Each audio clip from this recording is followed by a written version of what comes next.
West Coast Cookbook and Speakeasy with Chef Justice Putnam. Netrootsradio.com.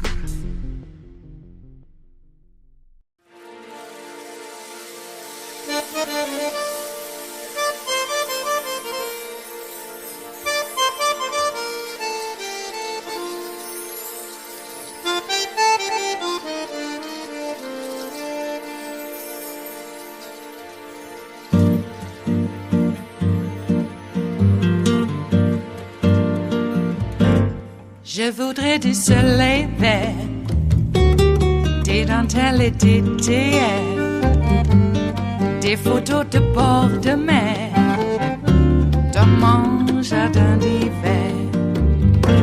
Je voudrais de la lumière, comme en Nouvelle-Angleterre. Je veux changer d'atmosphère, dans mon jardin d'hiver. À fleurs sous la pluie de novembre, tes mains qui courent, je n'en peux plus de t'attendre. Les années passent, il est loin, là je tombe. Nul ne peut nous entendre. Je voudrais du Fred Astaire, revoir un latte. So Glenn, I want to draw your attention to a really shocking tweet that came in the aftermath of Judge Cannon dismissing the case against Donald Trump under these bogus grounds that special counsels are unconstitutional. Matt Gaetz posted onto Twitter, "Future Supreme Court Justice Cannon." So my question here is, because it does seem like Judge Cannon is bending over backwards to show her deference to one person, and that is Donald Trump. She's basically more effective than Trump's defense team themselves. Do you think that she is lobbying to be a Supreme Court judge? You know, Brian, it does feel like every ruling she has issued in the Trump case down in Florida has been something of a job interview with Donald Trump. I mean, she just dismissed his case, for goodness sake, right? And she did it contrary to the way 4 other federal judges ruled on the special counsel issue, that special counsel are lawful and constitutional. She said, no, they're not. It was contrary to a Supreme Court ruling in the Nixon case back in the 70s, suggesting special prosecutors, special counsel are just fine. So it really does feel like Judge Cannon has been interviewing for a spot on the Supreme Court ever since she first touched the Donald Trump case. And remember, Brian, when she first touched the Donald Trump case, Donald Trump hadn't even been indicted yet. The documents, the classified documents that he was illegally retaining and that he was obstructing justice by refusing to give to the grand jury when they had been subpoenaed by the grand jury, she swooped in during the investigative stage of that case and put a stop to the criminal investigation into Donald Trump, appointed this special master, and the appellate court, the 11th Circuit Court of Appeals, had to swoop in and put a stop to her lawless behavior. They found, not once but twice, but that she had abused her judicial discretion and did something to Donald Trump's extreme advantage that the law did not allow. Now, if that's the kind of resume of a future Supreme Court justice, you know, we are in even more trouble than we're in presently. Glenn, are there any prohibitions in terms of something that would stop a candidate from being nominated or appointed to the Supreme Court? You know, none that I'm aware of. I haven't done a deep dive into judicial qualifications, but I don't even believe that the few restrictions on whether somebody can run for president, you have to be 35 years old, you have to be a natural-born citizen, a resident of the United States for 14 years, and you can't have engaged in insurrection. Those are the disqualifiers. I don't even think those same things hold true for a Supreme Court justice. You don't have to be 35. You don't have to be a natural-born citizen. So I don't believe there are really any qualifications other than the president has to nominate you. And we now know from the Supreme Court that that is one of the core presidential powers, to nominate judges. And you have to go through an advice and consent process in the Senate. That means a confirmation hearing and a Senate vote, up or down, as to whether to confirm the president's pick for the Supreme Court. Let me tell you, Brian, people might not know, but if you are rated unqualified, technically the term they use at the American Bar Association, that's the organization that vets Supreme Court nominees. If you are ranked not qualified, you can still be pushed through the Senate confirmation process, and you can still take your place on the Supreme Court. Remember, Donald Trump and Mitch McConnell were in this sort of dirty pact to try to get a whole bunch of right-wing ideologues on the federal bench, whether a trial court judge, appeals court judge, or Supreme Court justice. There were multiple nominees who were rated by the American Bar Association as not qualified.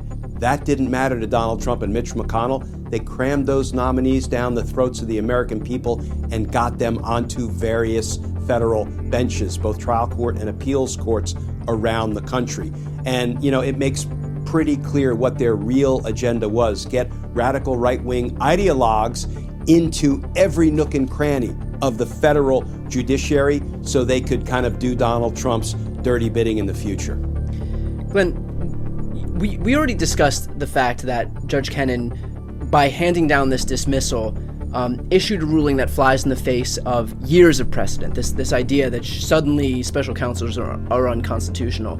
And yet, now it looks like she's very much being rewarded by the right. What does it say about the state of the courts in this country right now, that you can basically fail your way up, all the way up to the top, as far as Republicans are concerned? It's a variation on the pay to play, right? You get nominated to the bench, and then you make sure you scratch the back of the president and the party that nominated you, which really is a recipe for continuing to convert our democracy into a banana republic. That's the way we're going. But, that sure seems to be what Aileen Cannon and Justice Thomas and Alito and Kavanaugh, Gorsuch have been doing. They have been doing the Republicans' bidding. They have not been doing the hard work of being loyal to and interpreting in a legitimate textual way the Constitution. Because if they did that, Donald Trump wouldn't be winning nearly as much as he has been winning. But Brian, let's not remember, there are more good federal judges than bad. There are people like, Beryl Howell, who formerly was the chief judge in the federal district court in Washington, D.C., who presided over all of the grand jury fights, all of which Donald Trump and his criminal associates lost, and Jack Smith won. And these Republicans, these Trump loyalists and allies, had to go into the federal grand jury and testify about the crimes of Donald Trump, in a very real sense, testify against Donald Trump in the grand jury. And there are judges like Chief Judge Jeb Boasberg, who is presently the Chief Judge of Federal District Court in Washington, D.C., and continues to preside where Beryl Howell left off when she turned over the chief position to Judge Boasberg. There are more good federal judges than bad. And remember, during the election challenges after the 2020 presidential election, all 60 or 65 cases were rejected by federal judges left, right, and center, including Trump appointees, and the Supreme Court refused to take up a single one of those election challenge cases. So back then, the federal judiciary held, and I believe it will continue to hold. The problem right now, Brian, is we've got an illegitimate Supreme Court who has abandoned the Constitution in favor of ruling in ways that will benefit Donald Trump, and that is one of the sort of battles of our time. Then let's finish off with this. Are you confident that if, for example, God forbid, Donald Trump did win the November election and that he did have a majority in the Senate and the House, but for these purposes, the Senate is the only thing that matters, that Judge Cannon wouldn't have enough votes to get confirmed onto the Supreme Court in the event that Clarence Thomas or Samuel Alito stepped down? Impossible to predict, but I think there are even more dire consequences that would be visited upon the American people and our system of government if Donald Trump was elected. I mean, given the new power of lawlessness that the Supreme Court has bestowed on American presidents, it's a power that President Joe Biden is not likely to use, but it is a power that Donald Trump, I'm sure, so looks forward to using that he could literally just say, you know, I'm not going to bother going through the whole advice and consent process. Yeah, I know what the Constitution says, but I'm the king. I'm the monarch. I get to do whatever I want because the Supreme Court told me. So I'm just telling Judge Aileen Cannon, just go ahead and take your spot on the Supreme Court. That is not hyperbole. That is not the stuff of fiction or Hollywood scripts. That is what the Supreme Court has enabled the president to do, act lawlessly with impunity and immunity. So, yeah, I would fully expect a Supreme Court Justice Aileen Cannon. But then again, I would also expect, you know, Attorney General Stephen Miller. Right. And I would note, just for folks watching, that the point of us having this discussion is not to leave you in despair, because this hasn't happened. And we have the tools right now to make sure that it doesn't happen. This is to warn you about the consequences of what could happen in this election if we don't turn out, if we don't take care of our circles of people and make sure that our friends and family and coworkers, neighbors are all registered and have a plan to go vote. But we are still in a position where we can prevent this from taking place. So, you know, we have that luxury right now, being able to kind of, you know, foresee what the future holds. So let's use this opportunity not to despair, but instead to be motivated and make sure that we do everything in our power to prevent it from happening. It is Wednesday, the 24th of July of 2024, and you are in West Coast Cookbook and Speakeasy. I am your chef de cuisine, Justice Putnam. Gunner, the English bulldog, is our snoozing sous chef. Precious, our little Yorkie, is the door girl, but she, of course, as you know, is convalescing. And I'll give you a really nice update in a moment, but she is back to, well, taking a little nap. So, in the interim, as is our wont lately because of her convalescence, we will be seating you directly for our especially special daily special, Smothered Benedict Wednesdays. Will no one rid us of these meddlesome priests? Yes, oh my God. I'll give you a little bit of meddlesome religion BS in just a moment, but let me update you on Precious. Now, this is no scientific update. This is just my observations every morning. I, of course, take her in for her weekly medicine drip, IV drip, today, right after the show, so I have to hurry. Anyway, so she got up on the sofa last night on her own and slept the night away. First, actually, I got to tell you, it was after midnight. She was underneath the dining room table, which I thought, you know, there's a nice rug there. It's very comfortable and safe. She's out of steps. But she decided she wanted to be on the sofa, and she got up on her own. You know, I have a little step that she can get up on the sofa without too much trouble. And she came down and said hi to me, and then decided to get under my bed. Well, yeah, my bed. I'll just put it that way. And that's where she is right now as we are recording the show. So I consider that to be a good sign. Okay. My sister came by yesterday to drop some things off from my dad, and little Precious was just so happy to see my sister, tail a-wagging. And these are the signs that Dr. Dickey said to look for. Is she happy? Does she like to see people? Is her tail a-wagging? And it is. So I'll continue to say this. I'm going to love her for as long as I have her. What else can we expect in life? Okay. Well, Smothered Benedict Wednesdays comes in at a very opportune time with the tete-a-tete that I have been involved in here in the last day or more. A couple of years ago, the MAGA Board of Supervisors in Josephine County. Now, I'm in Jackson County, but I'm right on the border of Josephine. So when we do what we call going into town, because, Rogue River, it's a little place. But when we talk about going into town, we mean going to Grants Pass. It wouldn't be too far to the east of us. We would probably be saying we're going to Medford when we say going to town. But when we go to town, that's Grants Pass, and Grants Pass is Josephine County, and I'm in Jackson County. So we have our own issues with our own county supervisors, but Josephine County tends to take the cake because, well, we'll just say of their involvement in a recent Supreme Court case that says people who are homeless are criminals, and you can just kick them wherever you want.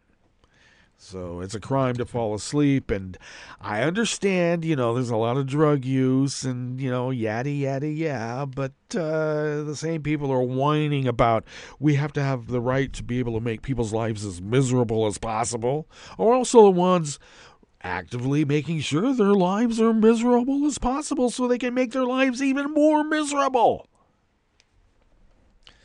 So the same board, in their infinite wisdom, decided that just by dint of the fact that the Oregon State University Extension was administering the 4-H Club, which I should let you know, 4-H is the only nationwide youth organization that's administered by land-grant colleges, and in our case, that would be Oregon State. But because of dint of the fact that it's that liberal bastion of woke ideology and DEI indoctrination, this is exactly what they said. They decided to defund the Oregon State Extension and putting the 4-H Club or clubs up, in the air.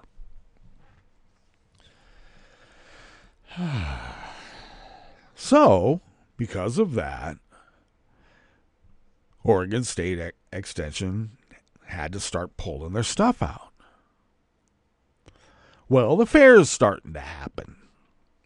And the 4-H clubs, or club, I guess, it's not really clubs much anymore, because the county supervisors, in their infinite MAGA wisdom, decided that because... why did that happen? Wasn't just because of DEI and woke. They had to ascribe it to a particular act that they can't prove, but they heard about it. And what was it that they heard?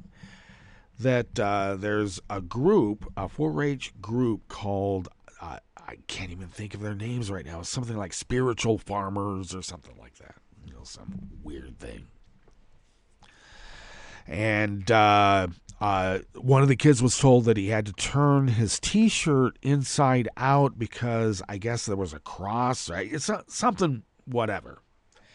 Now, of course, since it's 4-H is a government program, you can't just be parading around with, the program paying for your clothes that have these religious symbols. It's just a given. Separation of church and state. Well, that's not what they want, right? They want to deny that there's a separation of church and state. When I say they, I mean MAGA.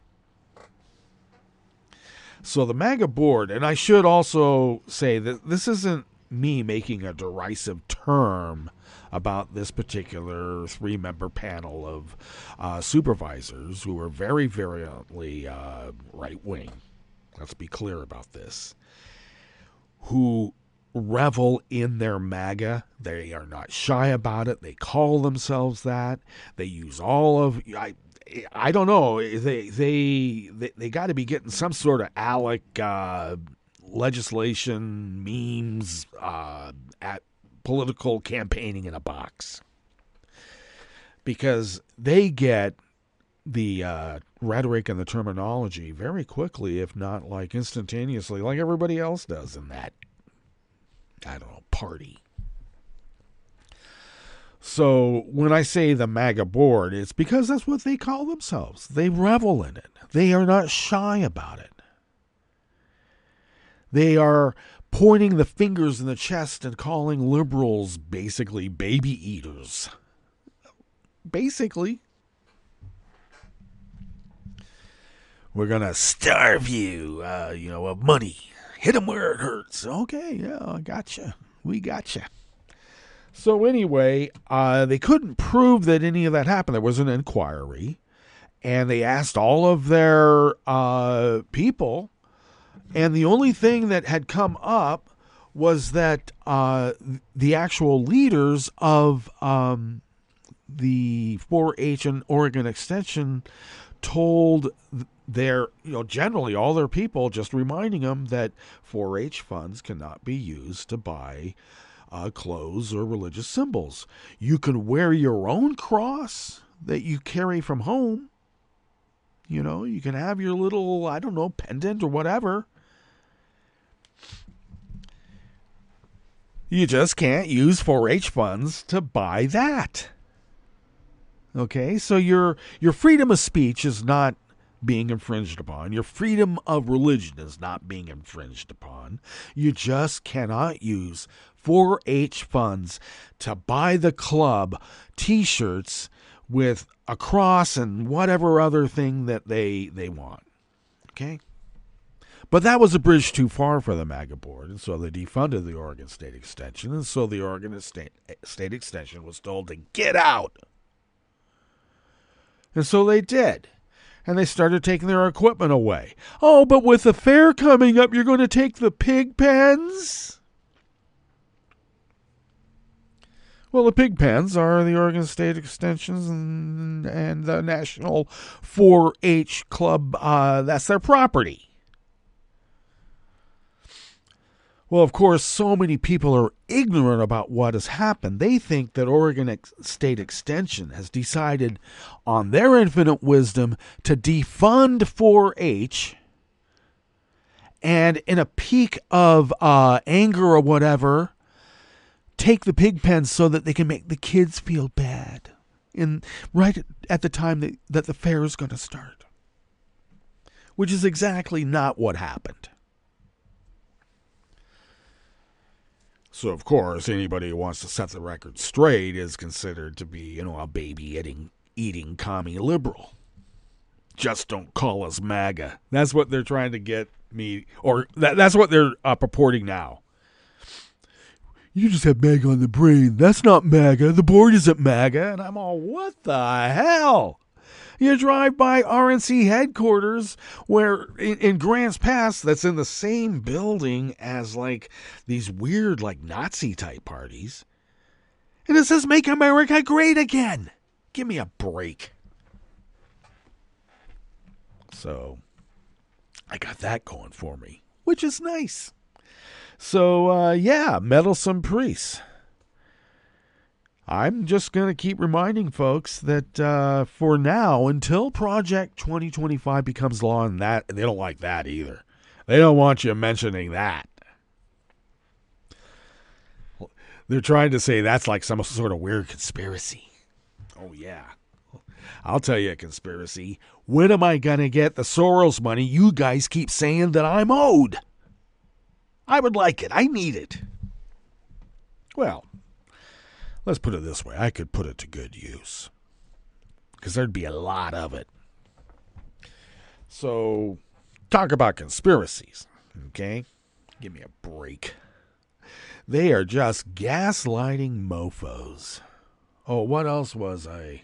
Oh, I was accused of hate speech for generally speaking as the MAGA Burgermeisters. That was considered hate speech. The MAGA Burgermeisters. Oh, yeah. I said the MAGA Burgermeisters are bullies. Because it had B's. I just like it just sounded and felt great to say. The MAGA Burgermeisters are bullies. So actually, it's got the G in there. That's the thing I like. And then you soften up with an L.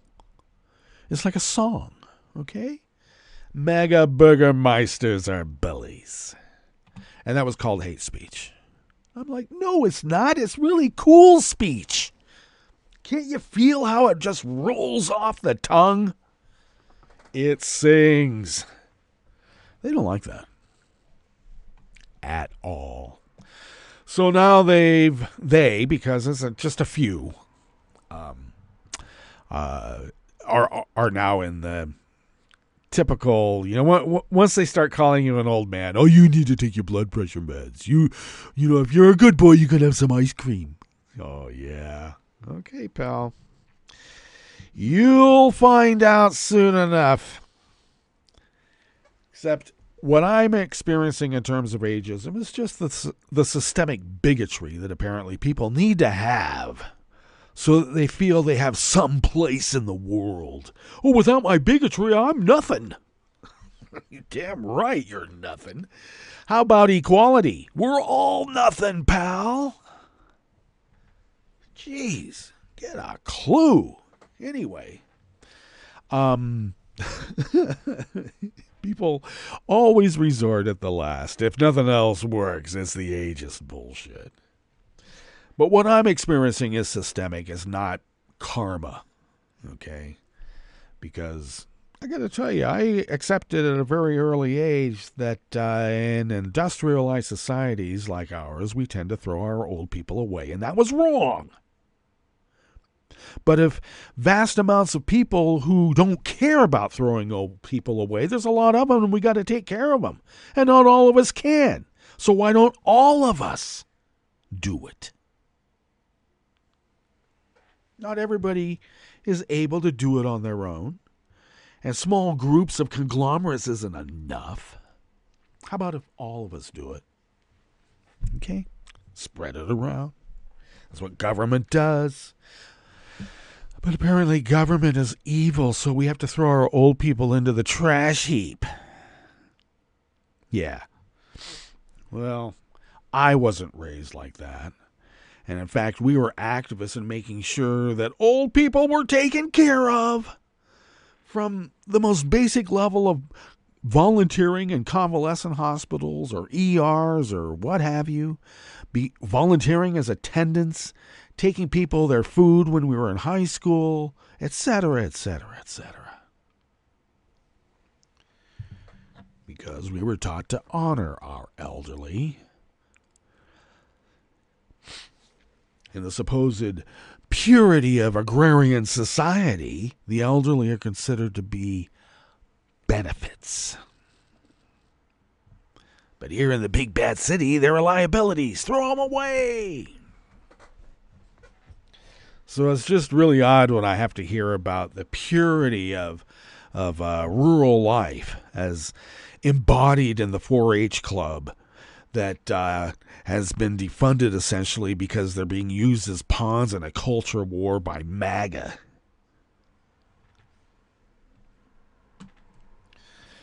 Yeah. Okay. I know, it's all hypocritical. They're hypocrites. What else is new? Alrighty, what do we have in store for you? Oh my gosh, I just looked at the time. I have, and I better bring up the tab that I have. There it is. Okay. What do we have in store for you here in the Bistro Cafe as we begin on this fabulous Smothered Benedict Wednesdays? Yeah, well, the possibility of a Judge Cannon on the Supreme Court surges into the spotlight. And I got to tell you, not only surges into the spotlight, it kind of burning my esophagus because I'm having a reflux thing going on. I don't like it. Damn her. On the rest of the menu, a $1 million grant from the National Science Foundation is kickstarting a new effort at Portland State University to diversify Oregon's burgeoning semiconductor workforce. And trust me, when MAGA hears about this, they are going to go apeshit crazy because we hate white people. Trust me. This is going to really mess people up. I can't wait. Pointing a finger at Louis DeJoy, state election directors from across the country expressed fear the Postal Service cannot handle the expected crush of mail-in ballots. Now, all of us stupid hippies been saying that this is exactly what they've been planning for all this time. It's a feature, not a bug. Well, at least they're finally finding out. And scientists have found dark oxygen being produced in a complete lack of light from metals. Yes, metals on the sea floor. After the break, we moved to the chef's table where a Wisconsin man was charged with fleeing to Ireland to avoid a prison term for his role in the January 6th insurrection.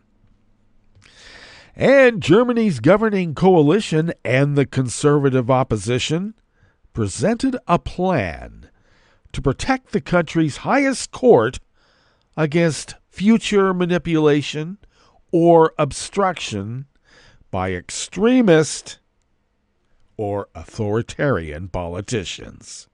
Wow, if they can do it there, maybe we can do it here. All that and more on West Coast Cookbook and Speakeasy. Bon appetit.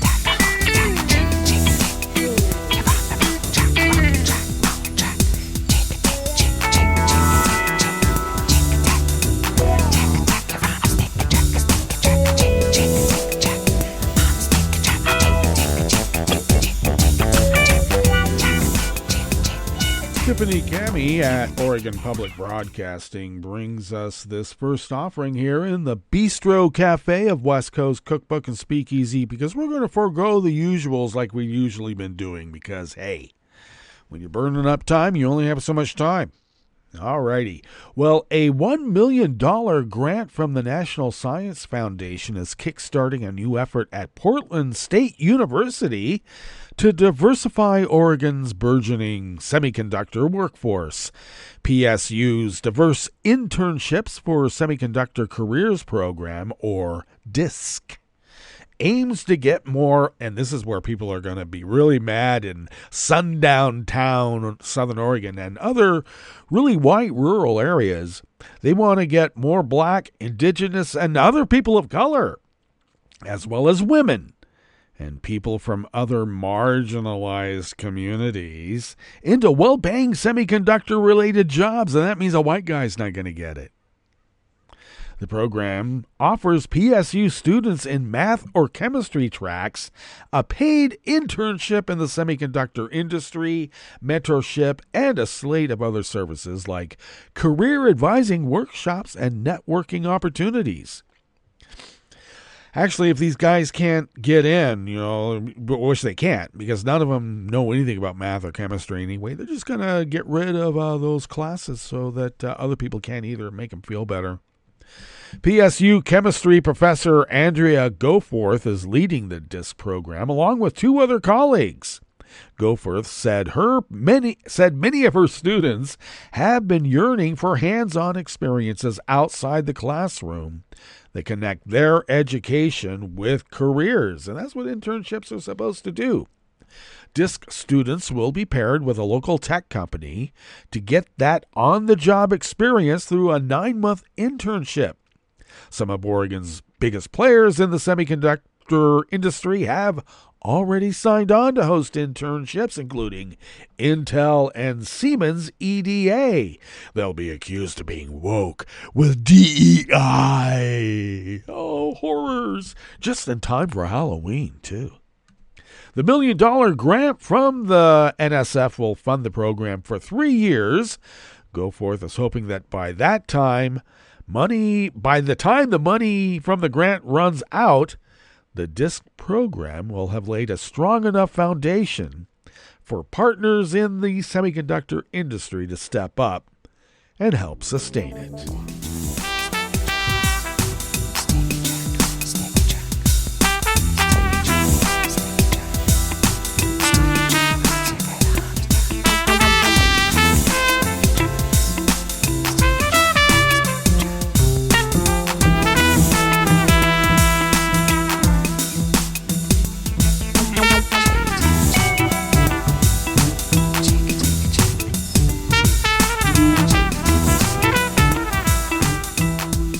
Steve Karnowski at the Associated Press brings us this next offering here in the Bistro Cafe of West Coast Cookbook and Speakeasy, Smothered Benedict Wednesdays. State election directors from across the country voiced serious concerns to a top U.S. Postal Service official yesterday, Tuesday, that the system won't be able to handle an expected crush of mail-in ballots in the November election, which we've always said is a feature, not a bug. Okay? Stephen Carter, manager of election and government programs for the Postal Service, attempted to reassure the directors at a meeting in Minneapolis that the system's Office of Inspector General will publish an election mail report next week containing encouraging performance numbers for this year so far. But election directors stressed to Carter that they're still worried that too many ballots won't be delivered in time to be counted in November. They base their fears on past problems and a disruptive consolidation of postal facilities across the country that Postmaster General Louis DeJoy has put on hold until after the elections. Well, I don't know. Monica Evans, executive director of the District of Columbia Board of Elections, recounted how she never received her mail ballot for her own June primary. She ended up voting in person. We had at last count over 80 ballots that were timely mailed as early as May for our June 4 primary election, Evans said, noting that her office would and could have accepted them as late as June 14th, but they still arrived too late. We followed up and we just kept getting, we don't know what happened. We don't know what happened. We do. I'll tell you what happens. If you want to mail a letter from here in Rogue River to 4 miles to Grants Pass, it first has to be trucked to Medford. It gets picked up at Rogue River, taken to Medford, put on a truck, drive past Rogue River, drive past Grants Pass, drive all the way to Portland, spend a night, 2 nights, 3 nights there, get put on a truck, drive back down south, finally gets to the post office. No, I'm sorry, it gets to the general post office in Grants Pass, which then directs it to the postal office for each district that Grants Pass has. So we're talking what used to take a day and a half, 2 days, now takes 10 to 12 days. That is what happened.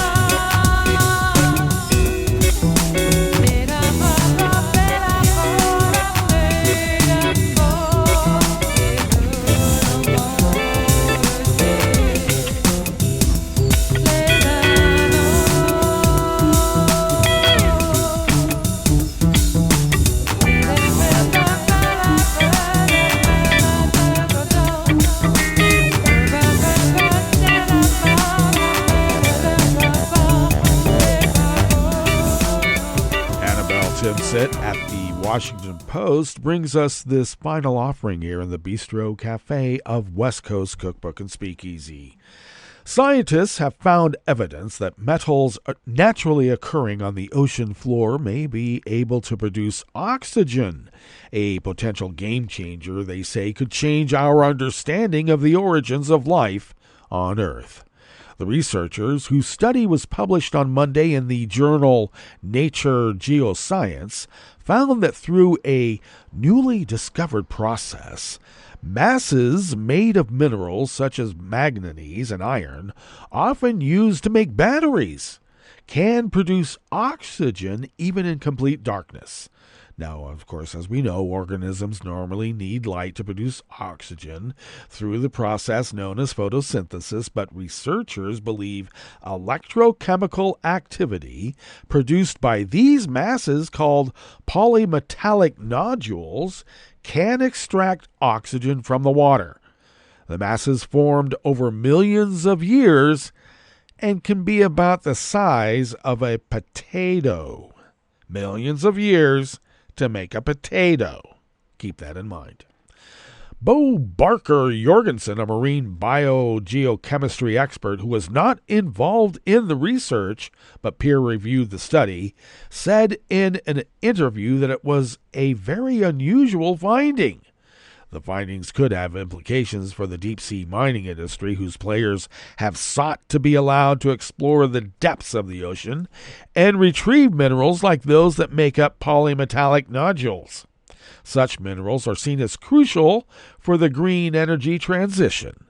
Environmental activists and many scientists believe deep-sea mining is dangerous because it can destabilize ecosystems in unpredictable ways and could affect the ocean's ability to help contain climate change. The study received funding from companies active in seabed mining exploration. One of the things they found, as we finish up here, and you can read the full article at the links provided at the Show Notes and Links diary at Daily Kos. Go to my social media feed and you'll be able to do it. Is that when they were allowed to disrupt the seafloor and pick up these nodules, all the ecosystem for about 10 square miles died. It became a desert, a lifeless desert, where the nodules were allowed to be kept in place. The ecosystem flourished, was diverse, alive. All right, let us now go to our break, and when we get back from that break, we will go through weather from around the world, and we will finish up with the stories that we've curated for you today. You are listening to West Coast Cookbook and Speakeasy, and we will be right back. You are listening to netrootsradio.com. Please hang up and try again.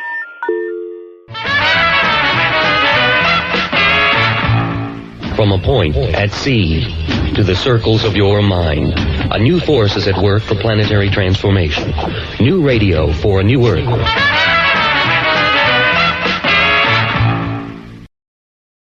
This is Take Two Movie Review. I'm Mike Friend. This week, serial killing via remote. Longlegs is a horror story set in the 90s about an inexperienced but determined FBI agent trying to track down a ruthless serial killer. If this sounds a bit like Silence of the Lambs, that's not exactly unintentional. While director Osgood Perkins, son of Anthony, draws a lot on that classic, he manages to create a movie that's totally original and commendable on its own merits. What sets Longlegs apart from many current horror picks is that there's not a lot of emphasis on the origin of the killer, or much surprise as to who he is. Indeed, we know within minutes of the opening credits exactly who Longlegs is and what he looks like. In this case, it's a nearly unrecognizable Nicolas Cage in heavy makeup, and who gives one of the best performances of his career. We even know why Longlegs kills. Apparently he's into satanic worship and somehow is able to convince seemingly normal family men to go on murderous family killing sprees before committing suicide. Instead of relying on surprise, Longlegs captures by putting the fear of God into you. Along with the FBI, we already know more murders are coming. The only question is how many and how or even if they can be stopped. Along with Cage, the other true standout in this film is Micah Monroe as young FBI agent Lee Harker. Monroe, best known as the lead in the understated horror classic It Follows, is nothing short of outstanding. She has determination paired with vulnerability that makes for a wonderfully nuanced performance, and her chemistry with co-stars Cage, Blair Underwood, and Alicia Witt is phenomenal. From the burgeoning genre of intelligent psychological horror, Longlegs is one not to miss. This has been Take Two Movie Review. I'm Mike Friend. Catch up with us at Take2MovieReview.com and feed us back on our channel on YouTube.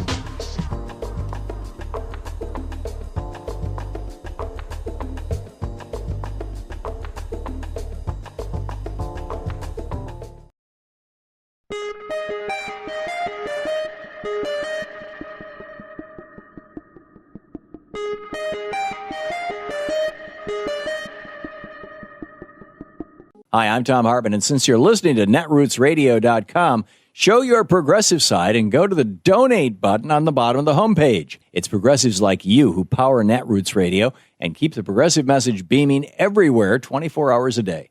Just go to our donate button at the bottom of netrootsradio.com.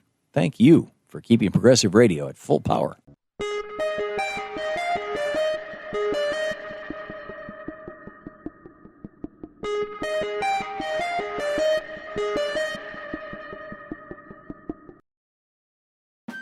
You're listening to the American Democracy Minute, keeping your government by and for the people.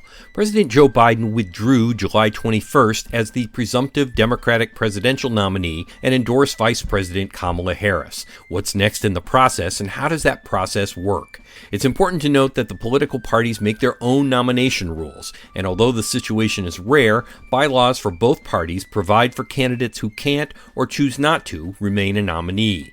Once Biden has released his delegates, they are no longer bound to vote for him in the first round. Biden has endorsed Harris, and she may get the majority of the 1,976 delegates she needs out of Biden's 3,896. Delegates in 4 states have already pledged support for Harris. A virtual roll call nomination, originally planned to nominate Biden before Ohio's August 9th ballot deadline, is expected in the next few days. It's possible that Harris will be nominated at that virtual meeting, locking out potential rivals before the convention. Democratic Party leadership appears to be falling in line, with over 150 members of Congress and a majority of Democratic U.S. senators endorsing Harris. If the virtual meeting doesn't give Harris a majority on the first ballot, it still could go to the convention, which begins August 19th. An open convention with no presumptive nominee has not occurred since 1968. We have articles, explainers, and the DNC rules at AmericanDemocracyMinute.org. I'm Brian Beal. I'm Rick Smith, and this is Labor History in 2.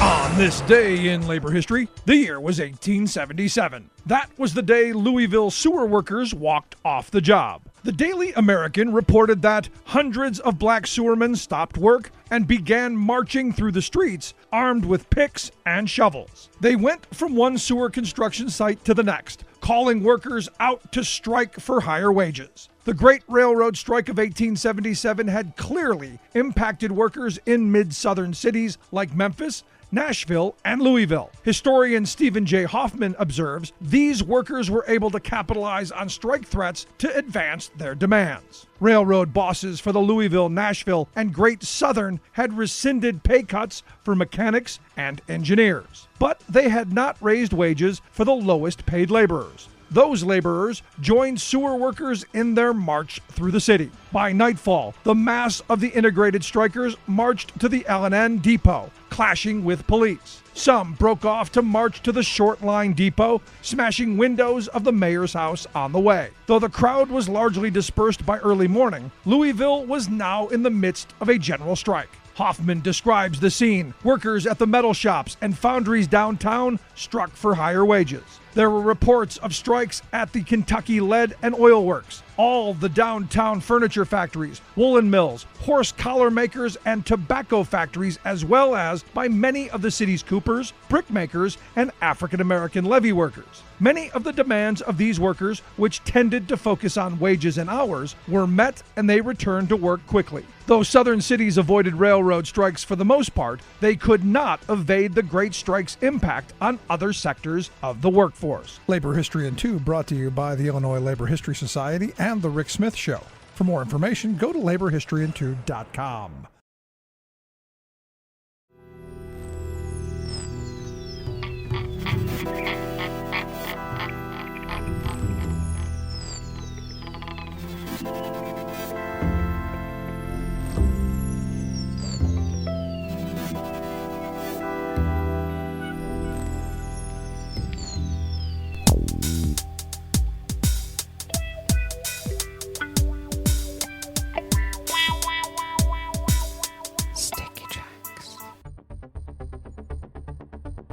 Thank you for accompanying us here to the chef's table at West Coast Cookbook and Speakeasy Smothered Benedict Wednesdays. We always begin weather from around the world along the banks of the Rogue River in the Rogue River Valley of Southern Oregon, on the west coast of the continental United States of America, where it is currently... Oh yes, it is currently 60 degrees Fahrenheit, expecting highs in the low to mid-90s. We are also suffering under an air quality alert, though at the mothership we're not so bad, though down at Town Center they're not doing so well, but we'll get to that in a moment. We'll have some clouds this morning. We'll give way to generally sunny skies in the afternoon. Winds will be out of the west-northwest at a brisk 10 to 15 miles per hour, and we're hoping that that doesn't fan the flames of wildfires. Clear skies overnight with lows in the mid-50s, winds out of the northwest continuing at 10 to 15 miles per hour. Then sunny skies tomorrow with highs plunging to the mid to upper 80s, with winds decreasing to a manageable 5 to 10 miles per hour out of the northwest. Well, we'll see about that. Grass pollen is rated moderate right outside the window here at the mothership, and I must attest, it is. And the air quality index down at Town Center here in Rogue River is in the moderate range, registering 71 parts per million, but we have a much better index here at the mothership, fortunately, but we may be shutting in very soon. The daytime UV index is very high at level 8, so do take care and you know what to do. Barometric pressure is falling at 30.05 inches. Visibility is up to 10 miles, and relative humidity is at 55%. Weather from around the world is brought to you by a crowd of crowdsourced weather stations that a crowd crowdsources from around the world, and that is the Weather Underground. Excuse me, I didn't mean to sniffle. The grass pollen is kicking my rear. The little personal weather station not far from downtown London, wherever that is, Mayfair, okay, not downtown, Mayfair, London, is registering 75 degrees and mostly cloudy. Paris is 77 and sunny. Rome is 94 and sunny with their continuing heat advisory. Kabul is 78 and clear. Hong Kong is 88 and mostly cloudy. Tokyo is 85 and mostly cloudy. Auckland, New Zealand is 53 and mostly cloudy.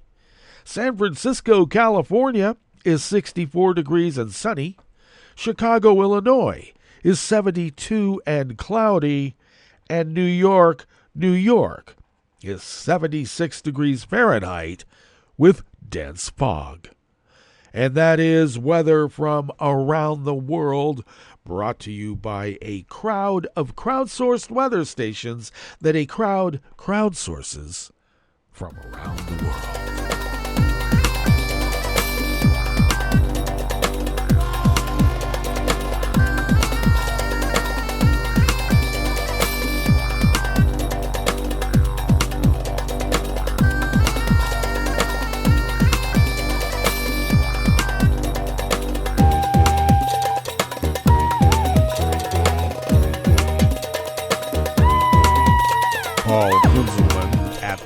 world desk of the Associated Press brings us this first amuse-bouche here at the chef's table at West Coast Cookbook and Speakeasy, Smothered Benedict Wednesdays. And I must say right off the top, we're going to have to do some quick editing on the fly to help old Michael out. A Wisconsin man fled to Ireland and sought asylum to avoid a prison sentence for joining a mob's attack on the U.S. Capitol over 3 years ago. And that was from a federal filing that was filed yesterday. The filing charges Paul Kovacic with defying a court order to surrender and serve 3 months behind bars for participating in the January 6, 2021. Michael, it's not a riot. It was an insurrection at the Capitol, okay? I had to correct you a little bit there. Let us continue. Kovacic, age 56, was arrested last month after he voluntarily returned to the U.S. from Ireland. Kovacic is serving a sentence at a federal prison in Chicago and is scheduled to be released from prison on September 8th, but a conviction on the new misdemeanor charge could lead to more time behind bars. Well, I expected the time behind bars. It's a misdemeanor to become a felonious fugitive to another country. Kovacic told authorities he decided to withdraw his asylum claim and return to the U.S. because he felt homesick. Well, I don't blame you. Idiot. First thing I always did when I'd come back from like anywhere overseas, I am sorry. But the first thing I did was go to Baskin-Robbins and get an ice cream and not fear any kind of gastrointestinal issues. Okay. Let's see. The FBI initially arrested Kovacic in June of 2022. A year later, U.S. District Judge Reggie Walton, remember him? You know him. He sentenced Kovacic after he pleaded guilty to a misdemeanor charge of parading, demonstrating, or picketing in the Capitol building. He took videos of rioters' damage as he moved through the Capitol on January 6th. He later uploaded his footage onto his YouTube channel with titles such as "Treason Against the United States is About to be Committed."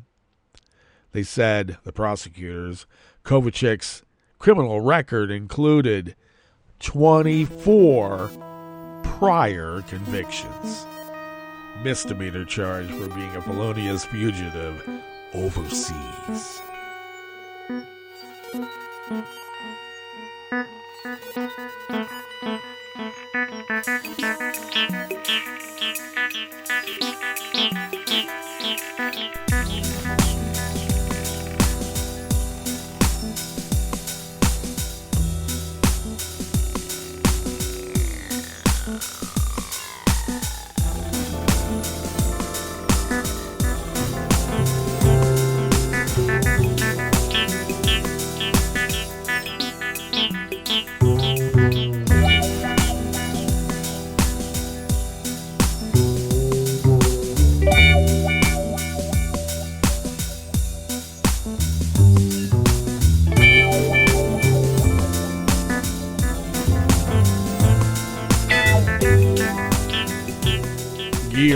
Molson at the World Desk of the Associated Press brings us this final amuse-bouche here at the chef's table at West Coast Cookbook and Speakeasy, Smothered Benedict Wednesdays.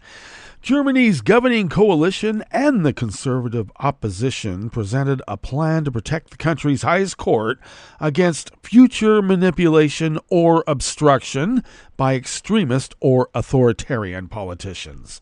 Justice Minister Marco Buschmann cited experiences in Poland, Hungary, and Israel as illustrating the need to bolster the federal constitutional court. Germany's own political landscape has become increasingly fragmented in recent years, with the far-right Alternative for Germany party emerging as a significant political force. The plan put forward by Chancellor Scholz's three-party coalition and the mainstream conservative Union bloc, the biggest opposition force, calls for the court's ground rules to be anchored in the Constitution, which they largely were not when the post-World War II German Constitution was drawn up 75 years ago. Well, that is heartening, and let us make sure that we strengthen our constitutional resolve on November 8th. And we all know how we're going to do it, don't we? That's right, ballots. That brings us to the end of our broadcast period for the day, but you do know Netroots Radio broadcasts on, and we will meet up here tomorrow for Metro Shrimp and Grits Thursdays. So do stay tuned to Netroots Radio all day and all night for all the breaking news as it breaks. And we will meet up here tomorrow, right here in West Coast Cookbook and Speakeasy. Bon appetit.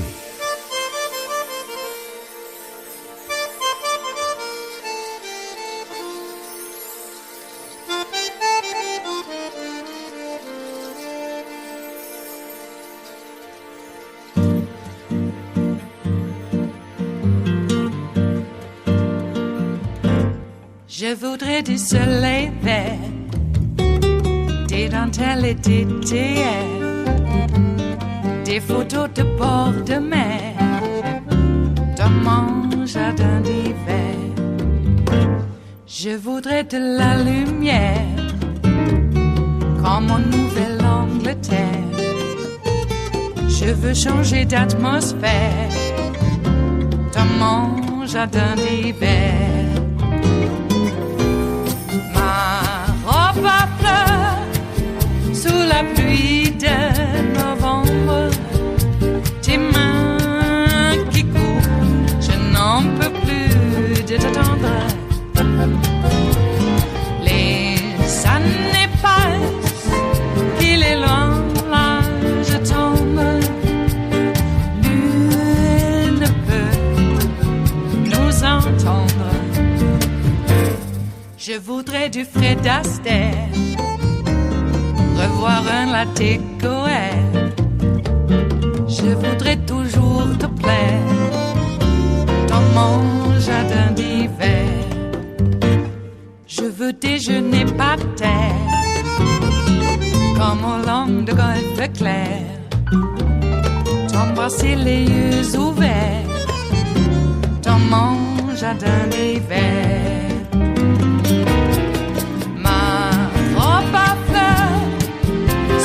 Pluie de novembre, tes mains qui courent, je n'en peux plus de t'attendre.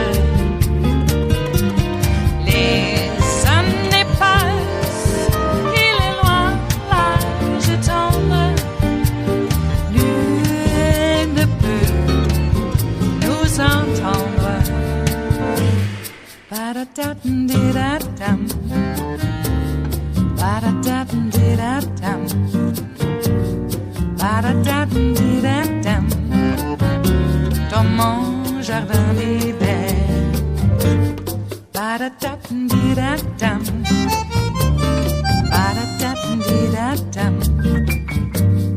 Ba-da-da-dum-di-da-dum. Dans mon jardin d'hiver. Dans mon jardin d'hiver.